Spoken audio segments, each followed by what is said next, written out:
Uy.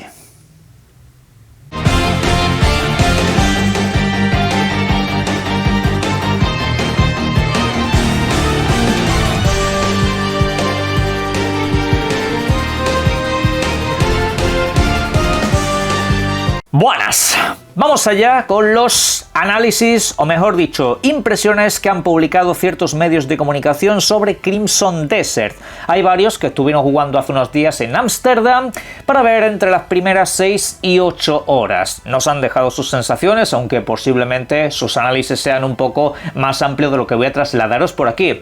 Sensaciones en general muy positivas, salvo algunos puntos que a mí en lo personal me han hecho levantar la ceja, pero bueno, vamos al lío.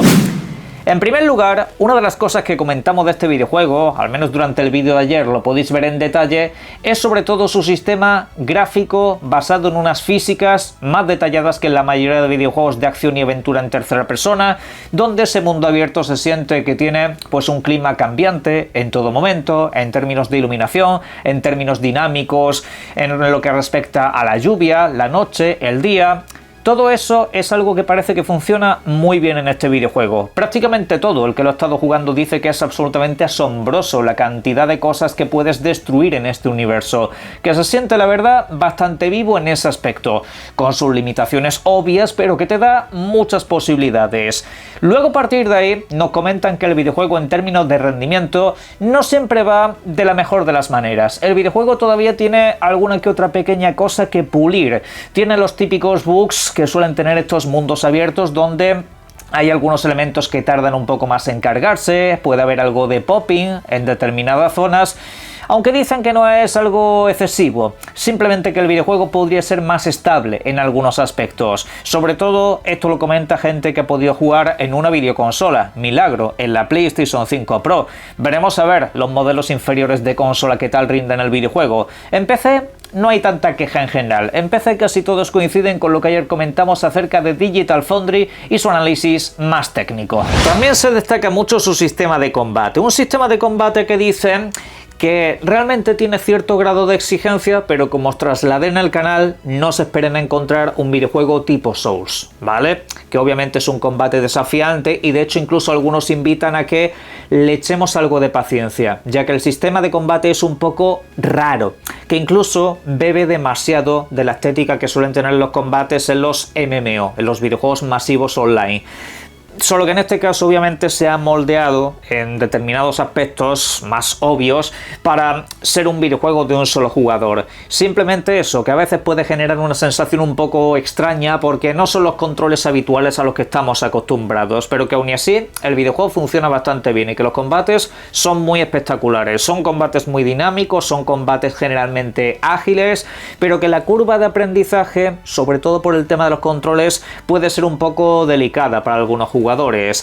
A partir de ella, pues entra el otro punto que tenemos que comentar, el sistema de progresión. También es un sistema de progresión bastante extraño, que ya sabéis que no va por subida de niveles. Aquí no simplemente subes de niveles y ya está. No, realmente eso no existe para tu personaje. Tú tienes un árbol de habilidades, las cuales tienes que desbloquear cumpliendo ciertos requisitos como visualizar que algunos enemigos hagan ciertas habilidades, aprendes de ellas al verlas y luego de eso tienes que encontrar unos elementos en ese mundo abierto para consumirlos y así desbloquear esos puntos.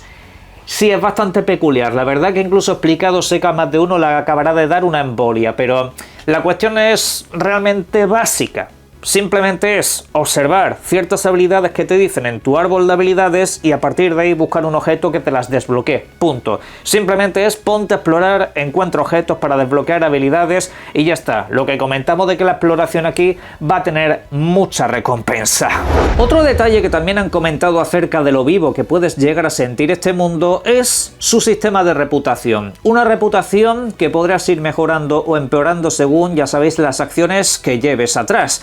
Puedes acercarte a determinadas facciones, cumplir misiones para ellos, a través de hablar con algunos personajes en el mundo abierto y a partir de ahí pues ir mejorando un poco las sensaciones que dejas de cara a los demás. Con ello pues podrás comprar diferentes cosas, tendrás mejor aceptación en la comunidad. aunque si te pasa de la raya, si cometes algún delito, te pueden llevar a la cárcel y en este caso quitarte gran parte de tu dinero o tus pertenencias. No sé hasta qué grado te podrían castigar con cada una de esas cosas, pero realmente dicen que es un sistema relativamente básico, que es un sistema muy rápido de comprender y que tampoco esperemos mucha más profundidad a partir de ahí. Digamos que es un sistema que va a cumplir con los cánones más básicos que nos podamos pensar. Y es que mucha gente tiene que tener una cosa en cuenta que ya comentamos hace unos cuantos vídeos. Este videojuego no es un RPG. Así lo ha dicho el estudio y así nos tenemos que concienciar desde hace bastante. Porque sí, hay muchos sistemas que están sacados de un RPG. Tú aquí, por ejemplo, puedes tener a gente, comerciantes, trabajadores y demás, mandándolos a diferentes trabajos, valga aquí la redundancia, para que luego te traigan materiales, recursos, requisitos, para, ya sabéis lo que son las construcciones de bases que podéis hacer. Tiene elementos muy similares a los de esos videojuegos y obviamente muchos de ellos reciclados de ese MMO. La cuestión es que es un videojuego de acción, aventura y hay que tomárselo como tal. Porque de algunos análisis he podido leer que el videojuego es un poco decepcionante en cuanto a toma de decisiones o que hay ciertas cosas en las que parece que va a profundizar mucho y realmente no se profundiza nada. Como que todo lo que hacen lo hacen muy bien o correcto, pero en casi nada llega a ser sobresaliente. Y en ese aspecto pues veo mucha comparativa con otros juegos de rol y para mí eso ya es un error de base. El error de base es pensar que esto va a ser un Kingdom Come Deliverance, va a ser el nuevo The Witcher 3... No, se va a parecer en algunos elementos a esos videojuegos y obviamente el propio estudio ha dicho que se han fijado en esos títulos para determinadas cosas, pero no necesariamente significa que sea esa clase de videojuego. Ese es el punto del que tenemos que partir para valorar este título. Esperaros lo dicho, acción relativamente básica, con elementos variados en muchos sentidos, cientos de minijuegos, pero tanto RPG como puede tener un videojuego de la saga Yakuza. Por ejemplo, me refiero a eso, que también tiene muchos minijuegos, también tiene muchas cosas en el mundo abierto, bastantes misiones, puedes hablar con muchos personajes secundarios, te dan misiones extra, también tiene cierto grado de reputación, pero hasta ahí. Hasta ahí, a partir de aquí veremos cómo de buenos son todos y cada uno de esos sistemas. De hecho, hay cierta decepción con que, por ejemplo, los personajes secundarios que caminan por las calles y demás se sienten demasiado vacíos. Me refiero que puedes hablar con la inmensa mayoría de personajes, pero la mayoría no te va a aportar absolutamente nada. Es como que están por ahí teniendo unas rutinas muy básicas, algunos están incluso demasiado estáticos, al estilo Portal de Belén, y que más allá de eso pues no esperes tampoco la gran cosa, que no es un videojuego esencialmente reactivo en muchísimos aspectos.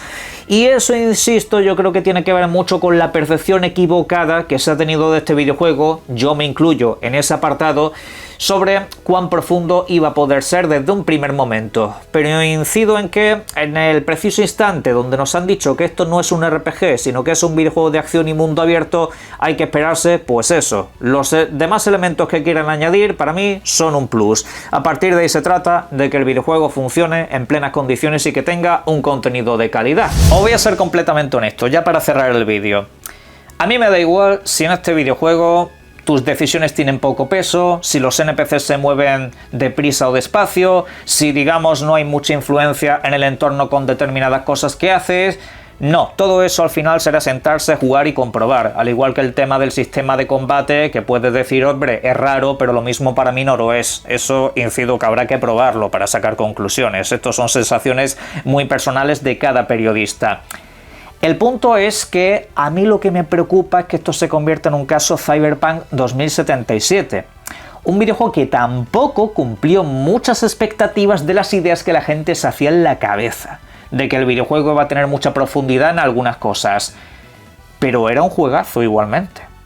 El problema fue la imagen que dejó su mal rendimiento. Y espero que este videojuego en términos de rendimiento, sobre todo en las consolas básicas, en las consolas que abarcan más de 100 millones de usuarios, vaya en condiciones. Esa es literalmente mi única preocupación real a día de hoy. El resto, cosas mejores, cosas peores, ya las valoraremos. En la caja de comentarios me podéis dejar las sensaciones que os ha dejado todo esto y por supuesto y como siempre quiero invitaros a que disfrutéis mucho de los videojuegos. Un saludo.